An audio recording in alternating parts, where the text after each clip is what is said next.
Assalamualaikum warahmatullahi wabarakatuh. Perkenalkan, nama saya Sri Desi Januarti. Saya Rahmat Aslimanjo. Saya Anissa Delia. Saya Asmaria. Saya Risa Riani. Saya Nurlatika. Di sini kami akan menjelaskan mengenai tips bagi orang tua dalam menghadapi anak autis. Selamat menonton. Baiklah, pada pembahasan hari ini kita akan membahas kasus keluarga dengan anak spektrum autis. Juga ada bagaimana sikap orang tua dalam menghadapi anak spektrum autis.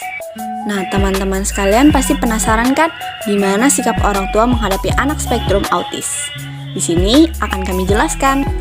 Nah, jadi di sini saya akan menjelaskan mengenai kasus keluarga dengan anak spektrum autis. Kasus anak dengan gangguan spektrum autis semakin hari semakin bertambah setiap harinya. Sampai saat ini masih belum ditemukan penyebab dari gangguan anak spektrum autis atau GSA. Di Indonesia sendiri, penelitian mengenai anak GSA masih sangat sedikit. Begitu pula data statistik mengenai jumlah anak GSA di Indonesia. Seringkali fokus permasalahan hanya dibebankan pada anak GSA saja. Namun, ternyata keluarga dengan anak GSA juga memerlukan perhatian yang lebih. Keluarga dengan anak GSA dituntut untuk beradaptasi dengan keadaan, kebutuhan, dan penanganan khusus bagi anak GSA. Seperti kutipan yang ada di buku Coping Strategies in the Mother and Father of Preschool and School Age Children with Autism, menurut Dumas et al. 1991, di mana dinyatakan bahwa orang tua dengan anak gangguan spektrum autis dilaporkan memiliki tingkat stres yang lebih tinggi dibanding orang tua dengan anak disabilitas lainnya. Walaupun begitu, secara keseluruhan, banyak keluarga yang berhasil beradaptasi dengan baik, sehingga dapat membesarkan anak GSA secara sukses. Penanganan anak GSA akan berbeda dalam setiap fase kehidupannya. Ketika fase anak-anak, orang tua memiliki fase tersulit, karena orang tua harus beradaptasi dan menerima keadaan anaknya, memilih terapi yang sesuai, menangani reaksi keluarga dan lingkungan sosial terhadap anaknya, serta melepaskan anak mereka untuk masuk sekolah atau taman kanak-kanak.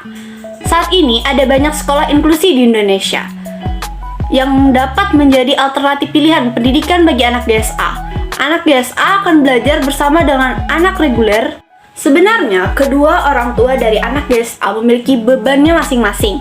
Menurut Beckman 1991, sebagian besar keluarga, termasuk keluarga dengan anak pengidap autis, seorang ibu cenderung lebih banyak dilaporkan mengalami tingkat stres yang lebih tinggi dibandingkan sang bapak. Tetapi, walaupun begitu, seorang bapak pun mengalami stres pula, seperti dalam penelitian oleh Rodji et al. 1992, menunjukkan bahwa seorang bapak memiliki efek dari adanya anak berkebutuhan khusus sebagai penghalang bagi kesempatan anggota keluarganya untuk memenuhi kebutuhan mereka sendiri dan aktivitas keluarga secara keseluruhan. Kemudian studi menemukan bahwa tingkat stres dalam bapak dari anak autis lebih tinggi daripada bapak dengan anak gangguan perkembangan lainnya. Tidak jarang, keluarga-keluarga tersebut memfokuskan segala sesuatunya pada sang anak tersebut, karena memang anak dengan gangguan spektrum autis membutuhkan perhatian yang lebih. Namun, jika melihat gambaran yang lebih luas, dapat terlihat bahwa anggota keluarga lainnya sebenarnya membutuhkan pula perhatian. Karena keluarga adalah sebuah sistem, di mana satu bagian sistem yang berubah maka akan merubah keseluruhan sistem dan berefek pada seluruh anggota dalam sistem keluarga tersebut. Begitu pula dengan keadaan seorang ibu. Dengan adanya anak dengan gangguan spektrum autis, tentu akan membuat seorang ibu mengalami stres yang berat. Stres yang dihadapi akan semakin tinggi, bahkan tidak jarang seorang ibu akan menyalahkan dirinya karena kondisi yang dialami oleh anaknya.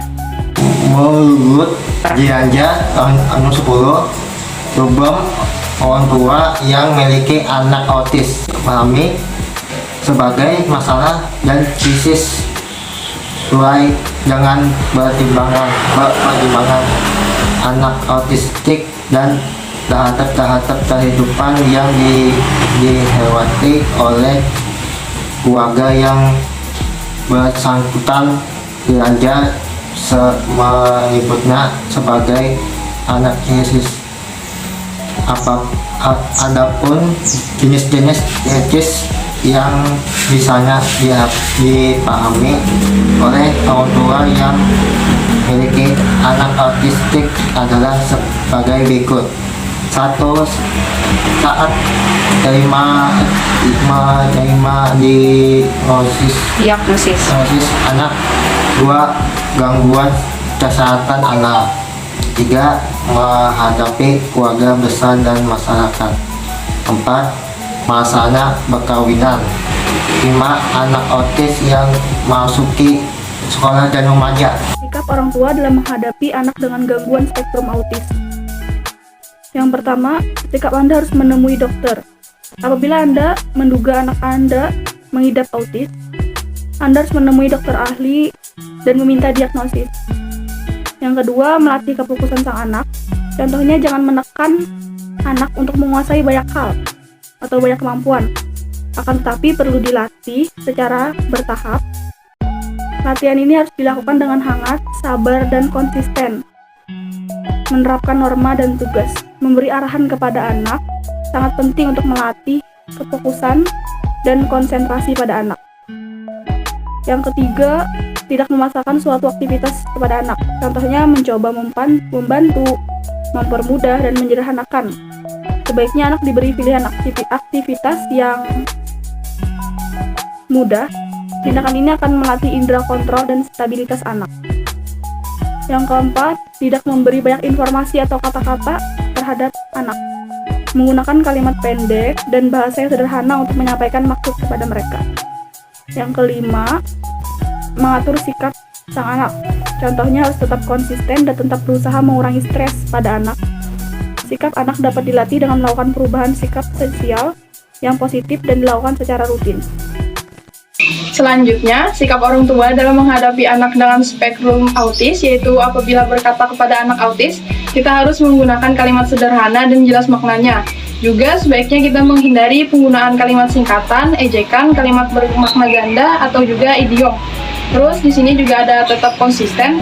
Selaku orang tua, kita harus tetap konsisten melatih perkembangan anak. Misalnya, anak bisa dilatih menggambar bentuk sederhana dan mewarnai.